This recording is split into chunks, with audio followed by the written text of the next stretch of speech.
Mas afinal, que falta faz a Michael?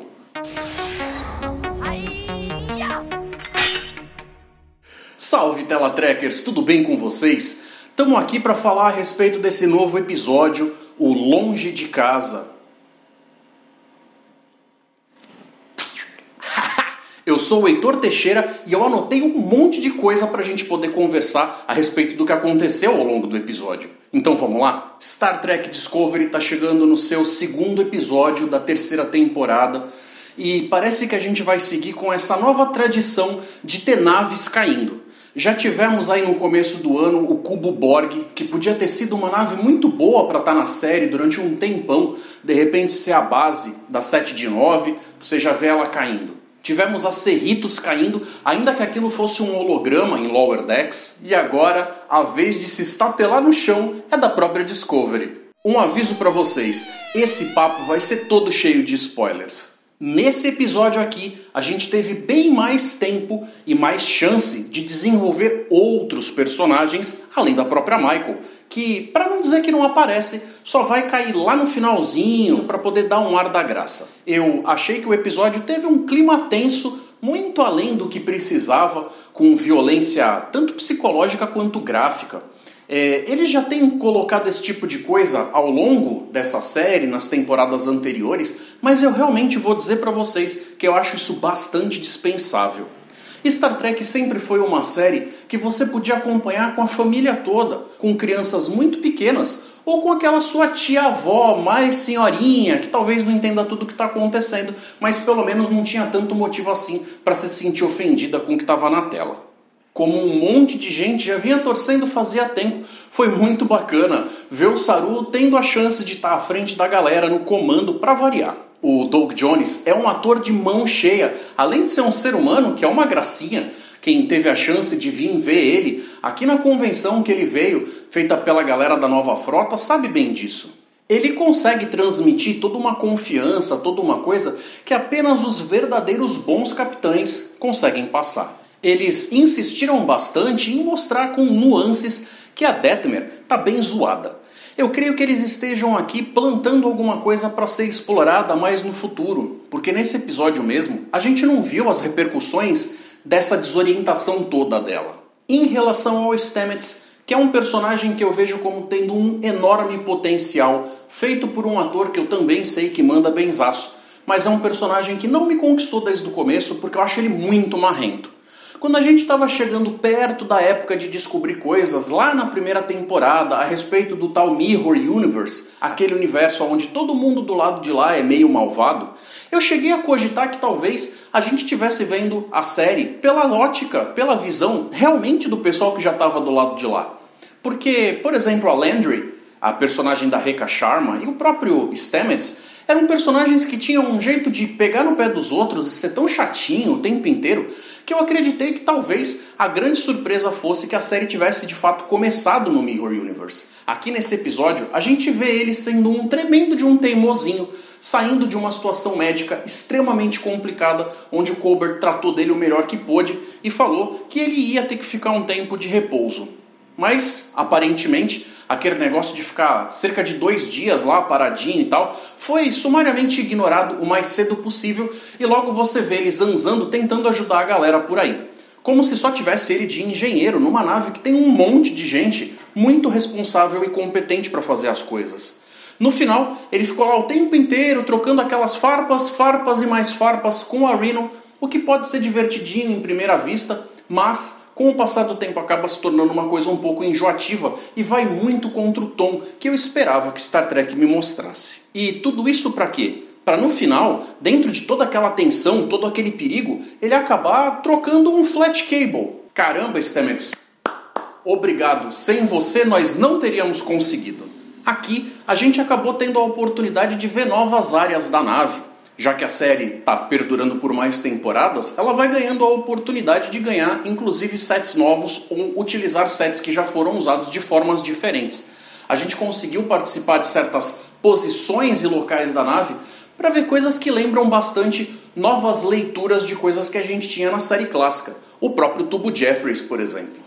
Os roteiristas fazem questão de trabalhar a Georgiou cada vez mais como uma personagem coringa.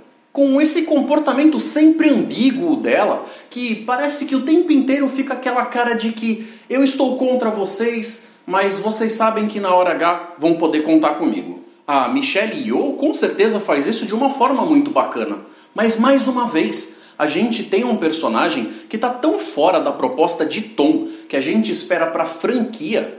E eu sei, você aí vai estar dizendo, mas Heitor, essa aqui é uma nova versão, é uma nova leitura, uma série completamente nova. Ela tem o direito de ser independente do resto. Mas gente, vamos colocar a mão na consciência. É Star Trek e isso gera uma expectativa. Eu não estou dizendo que a coisa é ruim, pelo menos não dessa vez. O que eu estou dizendo é, o negócio ainda não assentou direito e a gente já está na terceira temporada. Vocês se ligaram o quão conveniente foi, assim que eles tinham algo para resolver lá do lado de fora da nave, quando a porta se abre, que eles estão, a bem dizer, no mesmo nível do solo? Ainda nessa sequência, quando o Saru está caminhando com a Tilly, a gente percebe que eles estão trabalhando para colocar ela um degrau acima no caminho do comando. Coisas que a gente já sabe que realmente é uma intenção que eles têm para essa personagem, porque isso já foi visto inclusive com a tal Capitã Killy, a versão dela do universo do espelho. Não é novidade que a gente vem falando que Discovery pega emprestado itens e elementos de um bocado de lugares, e dessa vez, dando sequência ao que a gente estava comentando no episódio anterior sobre ideias emprestada/roubadas de outras coisas, outras ficções, sejam elas científicas ou não, a gente teve aqui toda uma roupagem de faroeste, o que também não chega a ser de longe novo dentro da franquia. A gente já tinha visto coisas que eram faroeste escrachado dentro tanto da série clássica como da nova geração. E em outras, a gente talvez tenha visto uma coisa mais por um lado com uma cara talvez mais caipira e tal. E em Picard, apesar de não ter sido exatamente uma coisa com uma cara de faroeste, aquela sequência em que o Picard chega meio que jogando a placa fora para arranjar de propósito confusão com aqueles romulanos que estavam naquele estabelecimento, vai dizer que não teve bem essa cara. E se a Georgiou deixa as coisas nesse nível ambíguo que às vezes incomoda um pouco, por outro lado, a Tilly acaba sendo vista pelos olhos do Saru como sendo a principal e mais importante ferramenta para você ter uma garota propaganda do estilo e do jeitão Frota Estelar de ser. Ele acaba falando que vale a pena levar ela porque o jeito dela, apesar de parecer bastante infantil às vezes, é exatamente o tipo de coisa que você quer colocar num panfleto para mostrar o seu estilo Frota Estelar, que você tem essa inocência, essa boa vontade, esse bem-querer no coração. Se o episódio está tentando mostrar pra gente uma equipe que chegou aos trancos e barrancos, fazendo de fato e literalmente um pouso forçado num futuro desconhecido, completamente deslocados e tentando entender com um monte de reparo para fazer, e isso seria o trama da parte A da história, a parte B coloca eles numa corrida contra o tempo, porque Discovery sempre tem que ter essa pressão. Então, dessa vez, temos o tal gelo parasita, que é o momento WTF do episódio. Um gelo parasita talvez soe sim como um termo bastante sci-fi, mas não comprei completamente. E para dar a desculpa do pessoal ter que sair da nave